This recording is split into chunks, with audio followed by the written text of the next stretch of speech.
All right, welcome back everyone. Let's just dive right into this explainer, okay?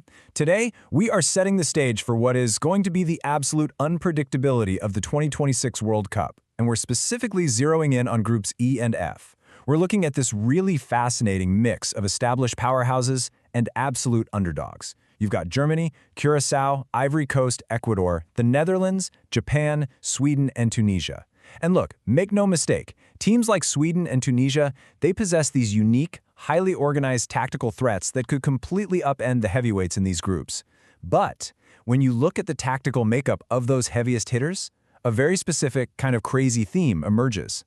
And that theme is basically the ultimate footballing paradox. What happens when world-class talent meets a fatal tactical flaw?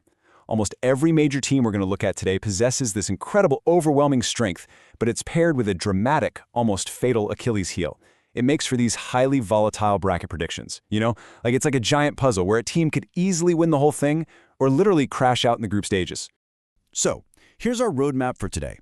We're going to cover Germany's high-stakes gamble, Curaçao's historic debut, a massive clash of styles between Ivory Coast and Ecuador, the Dutch ceiling, and finally, Japan's knockout hurdle. Let's get right into it. Starting with Section 1, Germany's high-stakes gamble. Okay, so we're kicking things off with Germany. Manager Julian Nagelsmann is taking some massive tactical risks right now, and it's putting immense pressure on both his system and his man management. Honestly, they are arguably the biggest unknown property in this entire tournament. Their brilliant forward line, it's completely undermined by the super fragile midfield. Offensively, they have elite talent. Guys like Florian Wirtz, Jamal Musiala, Kai Havertz, if they click, they could easily smash 6 or 7 goals past opponents. But the defensive transition, it's terrifying. They're left wide open to counterattacks the second they lose the ball. And the midfield has these massive red flags, like they're leaning on out-of-form players like Leon Goretzka, who a lot of people argue shouldn't even be in the squad over someone like Anton Stach. Plus, Nagelsmann's man management is highly unpredictable. Just look at the whole goalkeeper situation. He grooms Oliver Baumann for 2 years, only to suddenly call up Manuel Neuer out of nowhere, and then takes a third-choice Bayern keeper instead of grooming a younger talent. You know the old saying, a happy camp wins a World Cup? Well, these dynamics are a major risk. So, looking at their tournament realities, Germany's floor is the round of 32, meaning they should absolutely at least survive the group. But their ceiling is the semifinals, and that's heavily anchored on Florian Wirtz being the ultimate difference maker.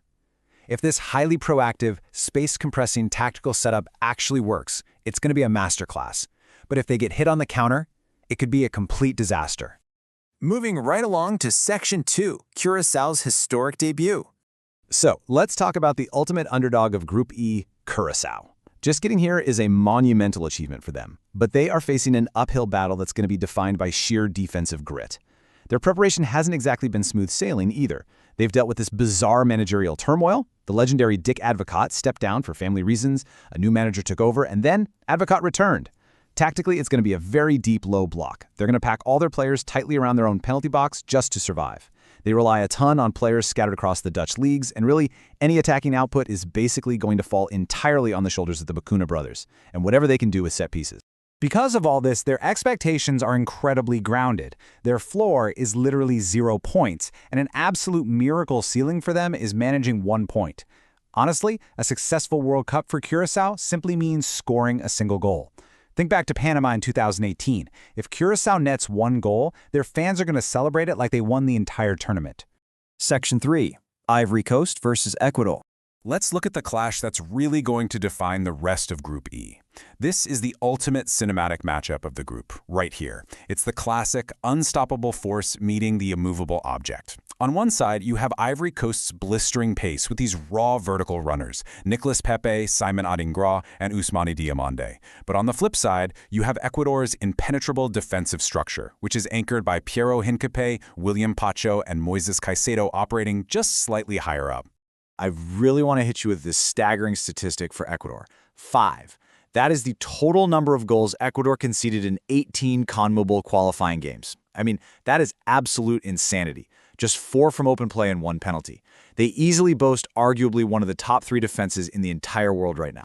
But remember our whole theme of fatal flaws?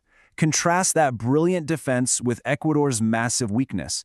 Like the source analysis pointed out perfectly, this team is allergic to scoring goals. They managed only 14 goals in those 18 matches, securing 8 draws. They are desperately relying on veteran Ener Valencia. If Ecuador concedes first, or if a team forces them to chase the game, do they even have the attacking punch to fight back? And shifting back to Ivory Coast, their flaw is just as glaring. Even with big names like Frank Kessie and Seko Fofana, they have a shockingly unathletic midfield compared to traditional African powerhouses.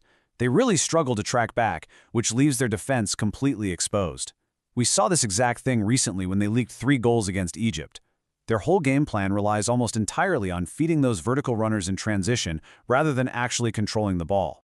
So, because of these glaring weaknesses, both of these teams are incredibly volatile bracket picks. Ivory Coast's ceiling is the round of 16, if Diomande can somehow carry their attack, while Ecuador could potentially grind their way to the quarterfinals assuming Valencia finds the net. But honestly, either team could easily finish third in the group if those fatal flaws get exposed early on. All right, Section 4. The Dutch ceiling. Let's move over to Group F, featuring the Netherlands, Japan, Sweden, and Tunisia.